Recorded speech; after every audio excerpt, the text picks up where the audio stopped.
So, Jose Aldo. Jose Aldo is one of the most boring guys in MMA. Ever.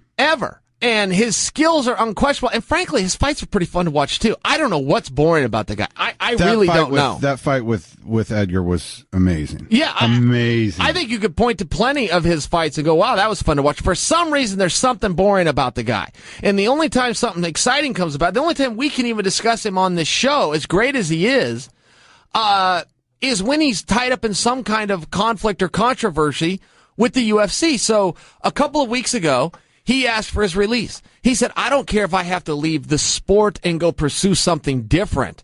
I like soccer. I like lots of other things. I don't want to do this anymore. I had a problem, or just an offer. This is Jose's business, man. It's not mine. But at the end of the day, I'm looking at going, Aldo, you're the champion. Your contract's the exact same.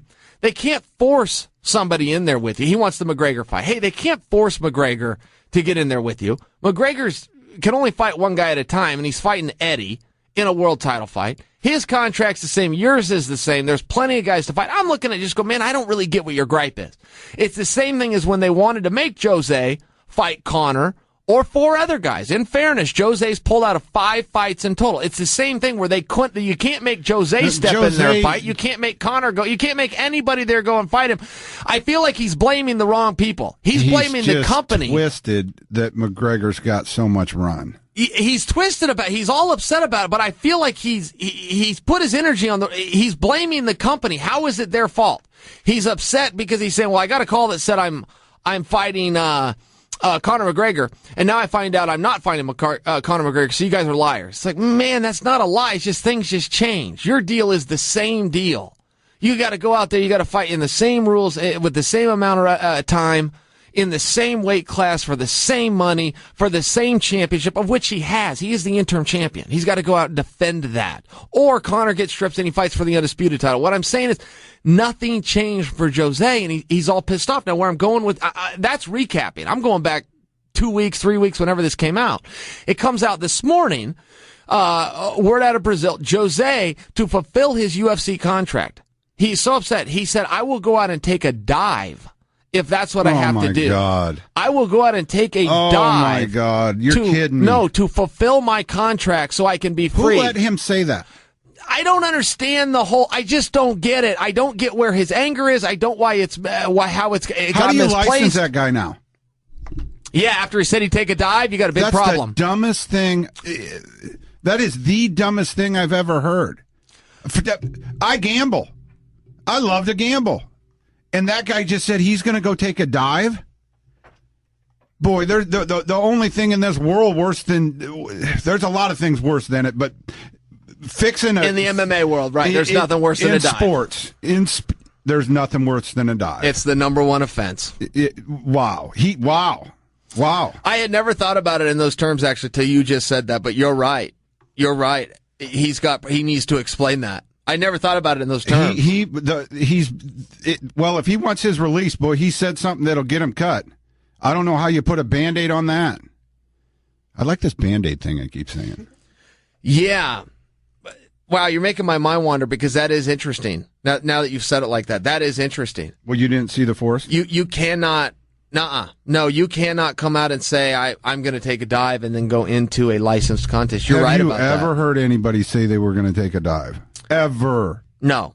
Ever? No, and I actually don't want to flame him over it because I get that I assume he's not being literal. I assume he's just showing his frustration. He's saying how pissed off he is. But you're right. He needs to, words matter. And he just said, I'll take it. Wow, I hadn't thought about it in those terms. Yeah, you're right. That's a problem. We'll see, man. Maybe we should quit talking about that because if that gets any play, whoa, buddy. Now, I've got some legs here on my point, though, that his frustration is misplaced from the information we have, right? I mean, should he be that mad at the company because they can't get him a specific opponent? I mean, come on. Dude, he got knocked out in 13 seconds. He got knocked out in 13 seconds. And he he needs that fight so bad. Yeah, I know he wants that fight. He looked great against Aldo or against Edgar. He looked fantastic. Okay, Conor's doing what Conor wants to do when he wants to do it. And guess what? We can't wait to see it. And Aldo, we don't care what you're doing.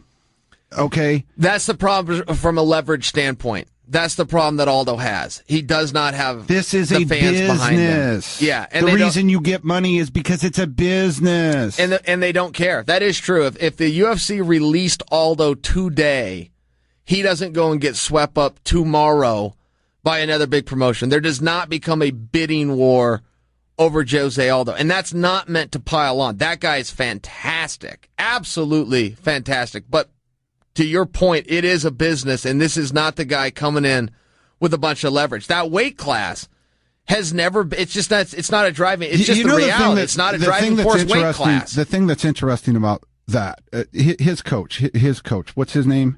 Pederneiras, I think. Andre Pederneiras. Okay. He coaches a bunch of different people. Yep. What's fascinating to me is he only got a couple promotions as a coach to work with. And the UFC is the major leagues of this sport. It is. It's far and I'm sorry. It is. It just is. Okay. So anyway, my point is, and Bellator's great too. I don't know how to get out of this. Okay. Quit digging, my friend. Move on. All right. So here's my point is he's only got a couple places he can go. Yeah, save me on this thing. How can he give hey, I want this guy to be released from his contract, but put this guy in your next show? That doesn't make any sense to me. It's a tough spot. You know, if he became a free agent, and I think that's the part that he's overlooking, is where does he plan to go? And, you know, if you're the UFC, well, it's tough to give him a release. Look, we've got to deal with you. You do have our strap. We're gamblers. We've been gambling with you for a long time. And if there's a payoff here ever, we want it. That's fair by them to say. I mean, that's what every promotion would say. That's how these contracts are structured. We're going to jump behind you, throw a bunch of money, and hope someday it works out in our favor. It's going to be pretty hard to get behind him now that he said he'd take a dive to get out of his contract. You're actually blowing my mind with that. I did not have the reaction to it that you did, but you're right. That's a problem. Yeah, you don't think Nevada's going to have a problem with that? He cannot come out and say he's going to take a dive. Now, let's defend him and just play devil's advocate real quick. Obviously, he didn't mean it. Obviously, he's trying to prove it. But, well, I don't know if it's obvious. I don't know. He just said, I'll do anything to get out of my contract. And then he said the one thing that should get him out of his contract. Yeah, I'd take a dive. Okay. Then not only did he do that, then how does somebody else sign him?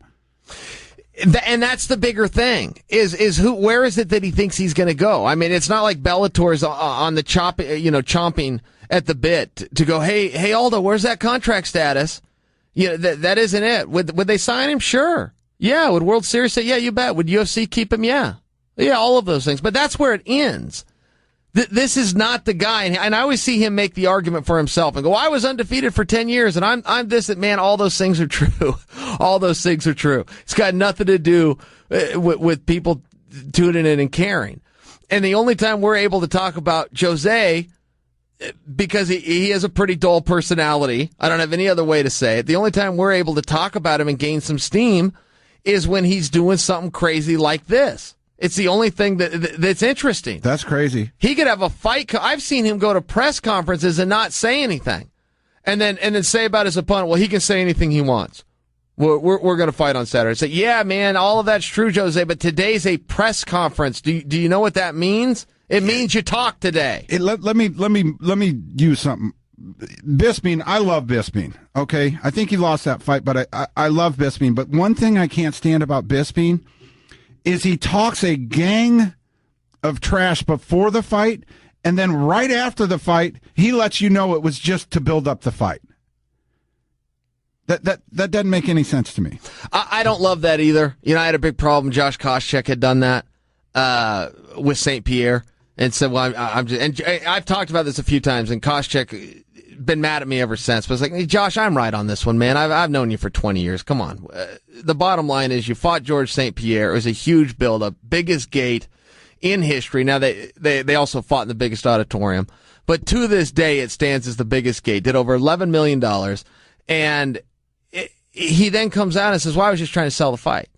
And I did feel slighted as a consumer, not as a fan, as a customer who paid my money. You just told me that you misled me to buy something. That's fraud. You can't do that anywhere in the world. Well, and why that kind of popped up in my head is because Bisping and Weidman are going back and forth right now. Well, Weidman's got a hammer in front of him.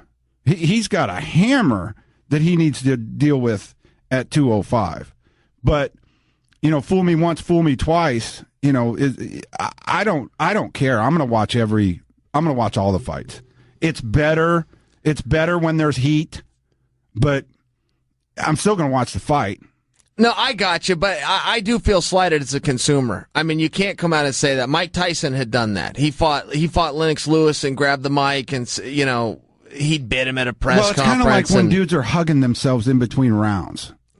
It's like, when Clay, I think Clay went to the UFC in Portland. Clay knows more about MMA now. He's been producing this show, and that was your take. You were like, what are they doing, hugging in the middle of the round? If two guys don't want to fight each other, I don't want to watch it.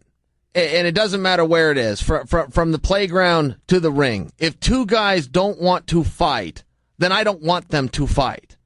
And so when guys are hugging each other, I'm out. You just ruined it for me. Yeah, that was my reaction. I watched that too. You're talking about Dotson and Lineker. When they're giving hugs in the fight, I'm looking at going, okay, you're just signaling to us we don't want to fight.